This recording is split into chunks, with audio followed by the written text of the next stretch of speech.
अस्सलाम वालेकुम, क्या हाल है? सब खैरियत है जनाब। आज हम आपको 9 मुहर्रम का दिन है कि शहदा के साले सवाब के लिए हम एक आपको तकरीबन 60-70 साल पुराना नुस्खा बताने लगे हैं। ये मेरे वालिद साहब हैं, इनके बचपन का वो नुस्खा है जो मेरे दादा अबू बनाते थे। ये इन्हीं की ज़बानी सुनते हैं क्या क्या चीज़ लेनी है और कितनी कितनी मकदार में लेनी है और खुराक क्या है और किस किस पे ये काम करता है। बताएं अबू जी। अस्सलाम वालेकुम बेटा, असां केड़ा नार रख के लै जाने इवाम की खिदमत वास्ते हर चीज़ ओपन करके दसांगे, कोई पर्दा नहीं रखांगे। पहलां दे पुत्तर नकदे वे जरियान वास्ते, लकोरिया वास्ते, जेड़े जरासीम नहीं होंदे, बंदा पलीत रहिंदा है उहदे वास्ते ये 4-5 नुस्खियां ते ना बेहतरीन हुंदा है। इन मर्द दे सैल पूरे करदा है, बांझपन वास्ते बेहतरीन हुंदा है। ये पहलां दे पुत्तर लैनी कच्ची गरी, कम से कम अद्ध पाव हो जाए, अद्धा पाव दुध बोड़ दा हम वजन, इनू 10 किलो गोहियां दी अग दे विच बनाना। उस तो बाद नगदा इनू बाहर कढ़ के पीस लैना।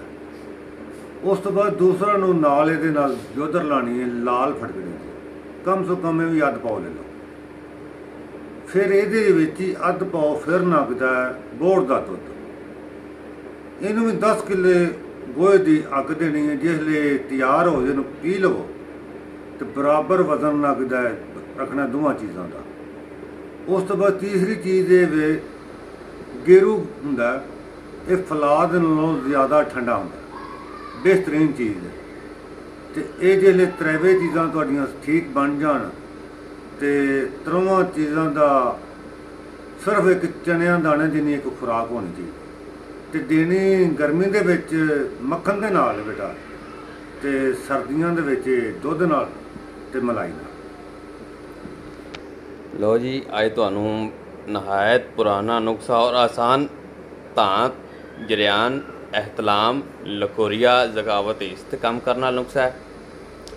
ठीक है, तकरीबन दादा तो बाद सानू तकरीबन खुद इस्तेमाल करदियां तकरीबन जेड़ा ना 60 साल हो गए ने। ठीक है, और नायाब जिस तरह का मैं तुहानू पहले भी एक नुस्खा सेंड किया सी, मैनू इंडिया तो मुबारकबाद भी मिली है, तो वो मेरा नुस्खा कामयाब होया है। कछकुमे वाला जेड़ा नमूनीए ते ओहदे ते दिता सी। लिहाजा ये नुस्खा आजमाओ, इंशाअल्लाह तुहानू 100% रिजल्ट मिलेगा। और दुआ दे आजे सब नू। अच्छा, अस्सलाम वालेकुम शाह साहब, शुक्रिया।